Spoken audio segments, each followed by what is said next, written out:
What's up gamers, DreamcastGuy here, and I have to admit that it seems like I was wrong.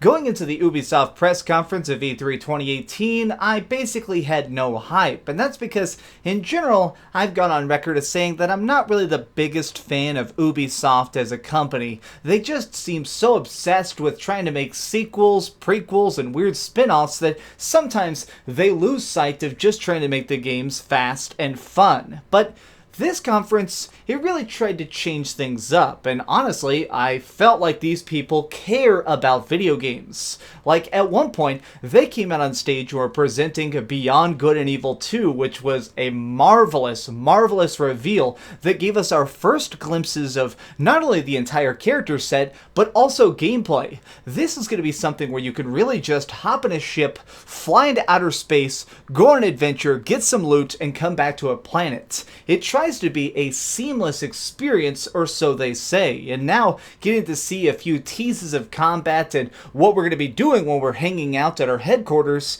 it seems like this really could be a fantastic new game in that universe. But what else is cool about this is we saw that Jade, the hero of the first game, is going to be the villain of this game. She kind of looks like a crazy evil tyrant, and that is marvelous. But what really struck me is clearly, the developers themselves have a lot of passion for this. They accidentally forgot to shut off their microphones where they were walking off stage, and you heard one of the creative director, she was so hyped, she goes, "We nailed it!" Like, you could just hear the raw joy and excitement of her voice. Not just the fact that she did her lines correct, but that people went out there and enjoyed their game.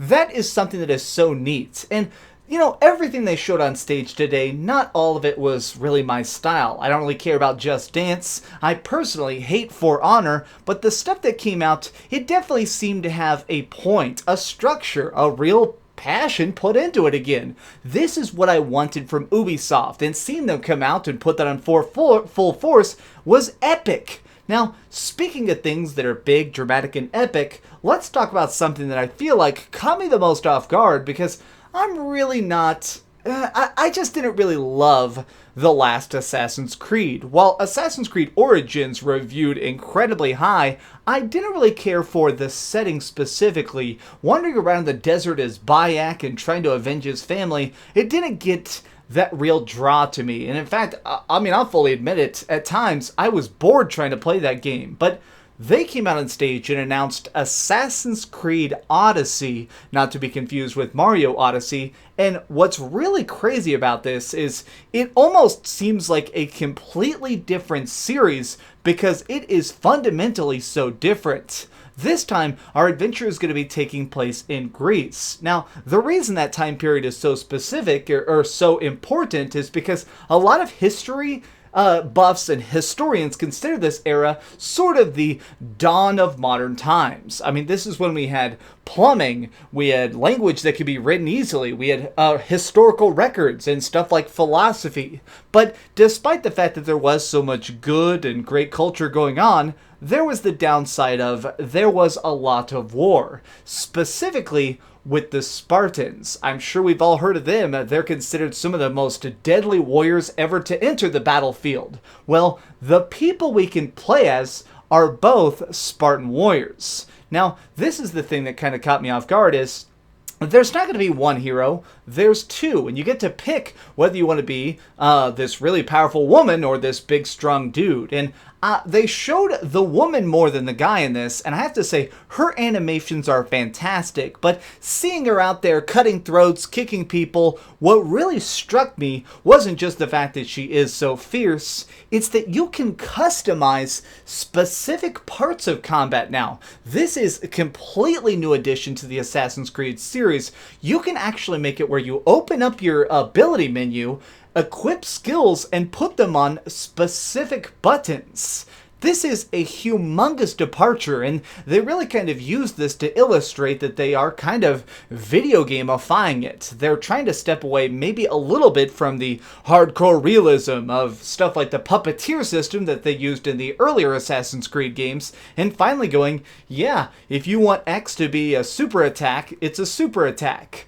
this is really cool, and it finally actually gets me excited for an Assassin's Creed again for the first time in many, many years, and I never thought I'd say that. Something else that actually kind of drew me in that I didn't really expect is Starlink. Now, I'll be honest, I'm still probably not going to buy this game because, well, it's one of those weird toys to life. You basically build a tiny ship of Legos, you put it in the video game, and then you can fly it around. But what they did do during this reveal is they showed that Star Fox is actually going to be in the game. And only the Nintendo Switch version, but still, it makes it where if you want, you can fly around as your customized ship, or possibly switch seats with Cloud himself and fly around the universe.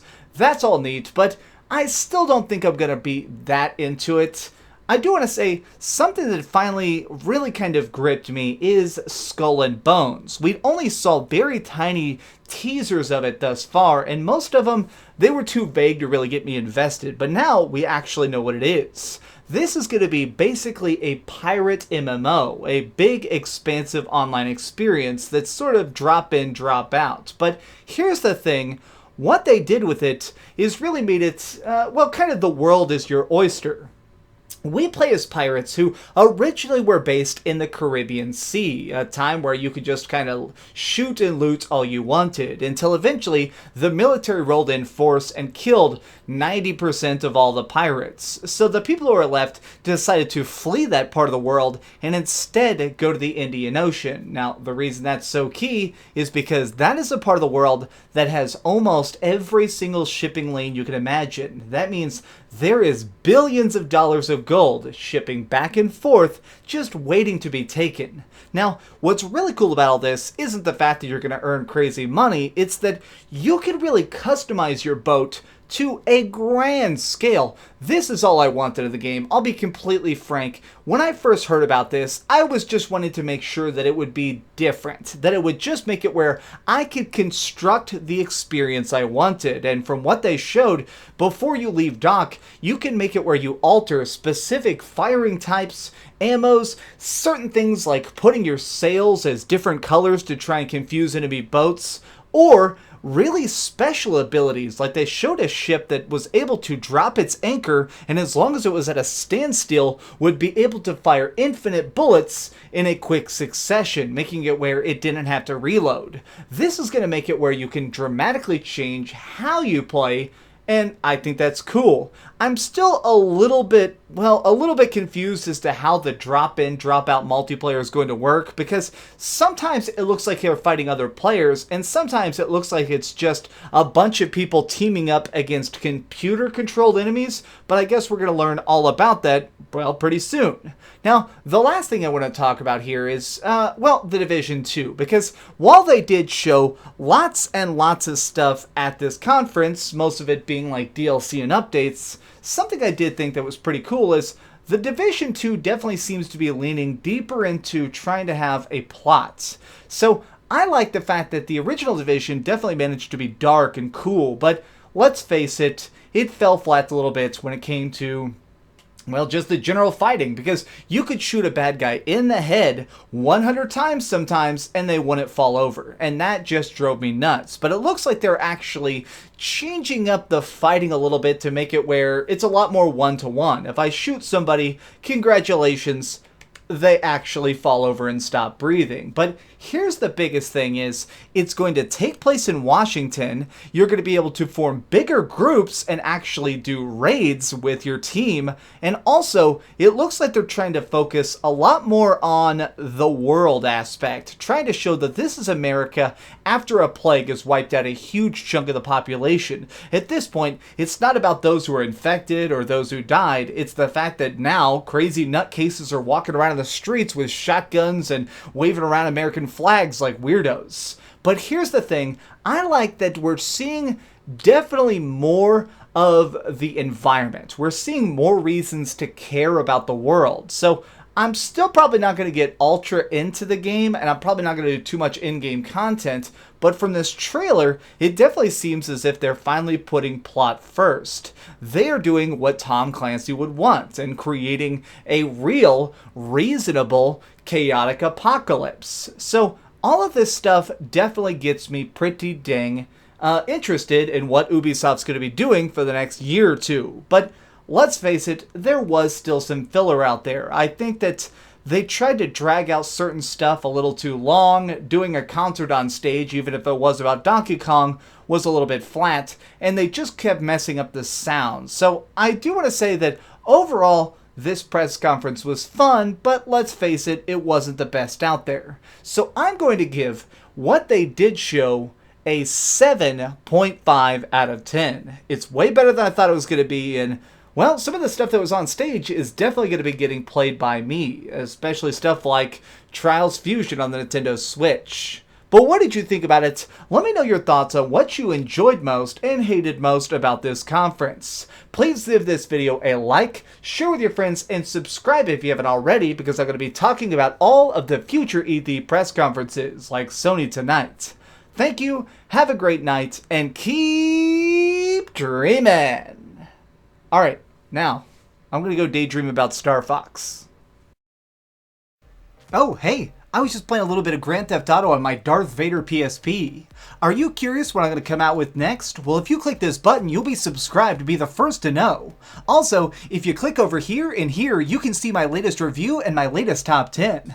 I promise, it was super good. Or it was really bad, and I'm sure you can just make fun of me in the comments. Either way, it'll be a lot of fun.